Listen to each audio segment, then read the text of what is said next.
বাবা, তোমার গলায় জুতার মালা কেন? আমার গলায় জুতার মালা থাকবো না, তবে কার গলায় থাকবো রে সূর্য? বাবা, এটা তুমি কি কইতাছো? একজন প্রবাসীর বাবার গলায় জুতার মালা, এটা তো কোনোদিন হইতে পারে না। এটা তো মেনে নিতে পারি না। কেন, কি হয়েছে আমার খুলে কাও, খুলে কাও বাবা। আমি এক কপাল পোড়া, আমি অনেক দুঃখী। তাহলে কি হয়েছে শুনবি? শোন।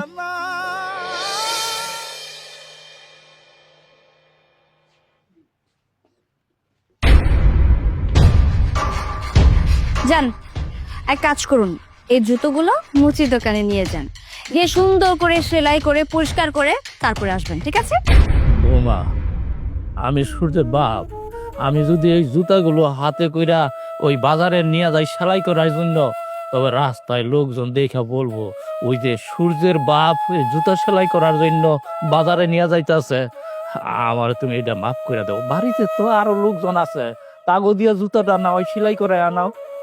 হইছে, বাড়িতে আরো মানুষ আছে না? এই, আপনি জানেন না বাড়ির থেকে চাকর বাকর যে কজন ছিল আমি বিদায় করে দিছি, আর আপনি কি সূর্যের বাপ হইছেন বলে কি একের মাথা কিনে নিয়েছেন? নিজের পোশাক আশাকের দিকে তাকাই দেখছেন? হ্যাঁ, কিরকম দেখা যায়, বাড়ির চাকরের থেকেও তো খারাপ। আর শুনেন, জুতা টুতা পরিষ্কার করে সুন্দর করে ফিরে আসেন। হ্যাঁ সেটাই, আমি আর আমার মা যেটা বলেছি আপনি সেটাই করুন।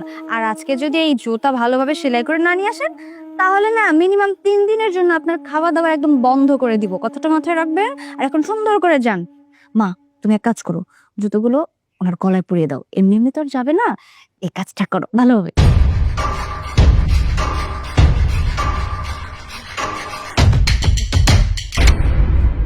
যান, এবার যান সুন্দর মতন, চল।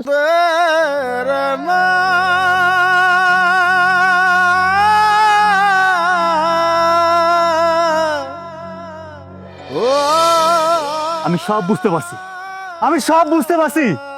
আজকের একটা বিয়ে করেই ছাড়ব আমি। চল আমার লগে। অথই, অথই,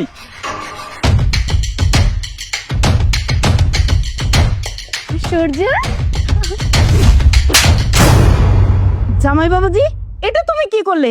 বিদেশ থেকে আসতে না আসতে তুমি আমার মেয়ের গায়ে হাত তুললে কেন? চুপ করুন।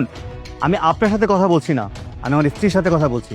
সূর্য, তুমি বাড়িতে আসতে না আসতে আমার নন্দের গায়ে হাত তুলছো, আমার শাশুড়ির সাথে খারাপ ব্যবহার করতেছো। তুমি আসলে চাইতেছো কি? এই, তুই এত বড় সাহস, তুই আমার বোনের গায়ে হাত তুলছিস, কিছু কই নিকা? আমার মাল লগে খারাপ ব্যবহার করছিস, কিছু কই নিকা? তুই আমার বউয়ের গায়ে হাত তুলছিস না? এই,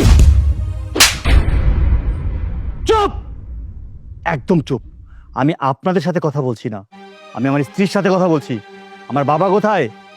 এই দেখো, তুমি আমার সাথে একদম চোখ রাঙিয়ে কথা বলবে না। বাড়িতে ঢোকা মাত্রই কই তুমি আমার সাথে ভালো করে একটু কথা বলবে, সেটা না করে তুমি ঠাস করে আমার গালে একটা চড় বসিয়ে দিয়েছো। সেটা আমি কিছুই মনে করলাম না। আমার বড় ভাবি, তুমি তার গায়ে পর্যন্ত হাত তুলেছো, আমি তাও কিছু মনে করলাম না। তুমি আমার মা, আমার বড় ভাই, তাদের সাথে মিসবিহেভ করেই যাচ্ছ, সেসব কথা বাদ দিলাম। কিন্তু তুমি বাড়িতে ঢুকতে না ঢুকতে তোমার বাবাকে নিয়ে পড়ে আছো কেন? ওই লোকটার খবর কি আমি রাখি নাকি? ওই লোকটা তো একটা চরিত্রহীন লোক। ওই লোকটা কি করেছে জানো? ওই লোকটা অন্য কোনো মহিলার হাত ধরে এই বাড়ি থেকে চলে গেছে। চুপ, একদম চুপ। আমার বাবা সম্পর্কে একটা বাজে কথা বলবি না।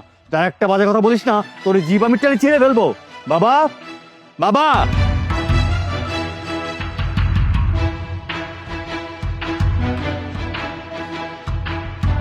আমার বাবার গলায় জোতার মালা কেন? তুমি আমার কাছে কেন কথাটা জিজ্ঞেস করছো? তুমি তোমার বাবার কাছে জিজ্ঞেস করো না।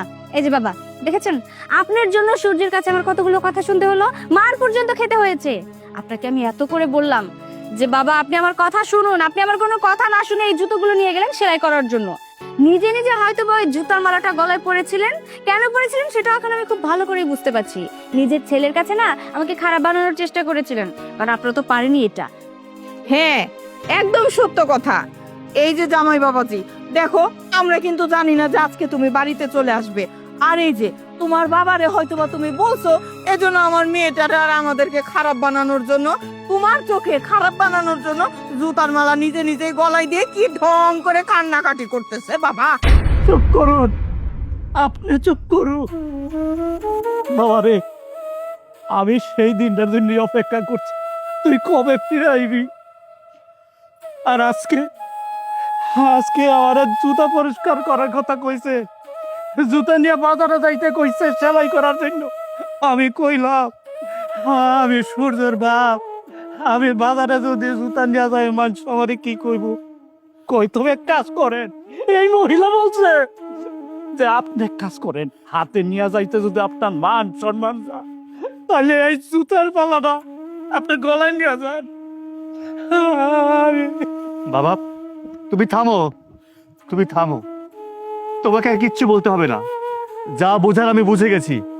এই নির্লজ্জের দল, আরে গোষ্ঠীর শুদ্ধতা আমারটা খাচ্ছিস।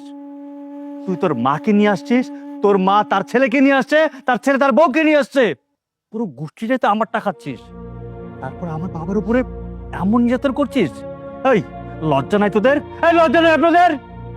কেমন করে খাচ্ছেন? নিজের মেয়ে জামাইটা বসে বসে খাচ্ছেন, আবার মেয়ের শ্বশুরের উপর নির্যাতন করছেন। হ্যাঁ, একে তো চুরি, তার উপর সিনা চুরি। আপনাদেরকে আমি ছাড়ছি না, আপনাদের পাই পাই জবাব দিতে হবে। আর তোকে বলছি, তুই কোন সাহসে আমার বাবার গলায় জুতা মালা দিয়েছিস? তোর কি মনে নেই? তুই ভুলে গেছিস আমি বাসর রাতে তোকে কি বলেছিলাম? আমার বাবা আমার দুনিয়া, আমার বাবা আমার সবকিছু। আমি প্রবাসে কেন গিয়েছি? শুধু বাবার সুখের জন্য, বাবার জন্য ভালো থাকে, আমরা যেন ভালো থাকি, তোর সুখের জন্য। আর তুই আমার পুরো পরিবারটাকে নরক বানিয়ে দিয়েছিস, আমার এই ঘরটাকে তুই নরক বানিয়ে দিয়েছিস। তোর সাথে আর এক মুহূর্ত না, তোর মতো নারীর সাথে আমি সংসার করব না। যা, এই মুহূর্তে আমার বাড়ি থেকে বেরিয়ে যাবি, আর আজকের মধ্যেই তোকে আমি ডিভোর্স দেবো। বাবাজি, আমার মেয়েটারে তুমি এই বাড়ি থেকে বের করবা কেন? বের তোমার বাবারে করো, সে ভালো মানুষ না, দুশ্চরিত্র। চুপ! আর একটা মিথ্যে কথা বলবেন না। আর যদি মিথ্যে কথা বলেন না, আপনার মেয়েকে যে থাপ্পড়টা দিয়েছি, সেই থাপ্পড়টা আপনার গালেও পড়বে। আর শোন, তোকে বলছি, তুই এই মুহূর্তে তোর মা, তোর ভাবি, তোর ভাইকে নিয়ে এই বাড়ি থেকে বেরিয়ে যাবি। যা বলছি। দাদা, এত সুন্দর উপহারটা রেখেই যাবি তাহলে? এবার যা, পুরো গ্রাম হেঁটে হেঁটে যাবি, আর সবাই তোকে তাকিয়ে তাকিয়ে দেখবে। যা।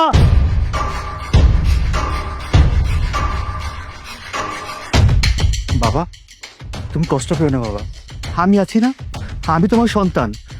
আমি পৃথিবীতে জীবিত থাকতে কখনো তোমাকে কোনো কষ্ট পেতে দেবো না, আমি কখনো তোমাকে কোনো কষ্ট পেতে দেবো না বাবা।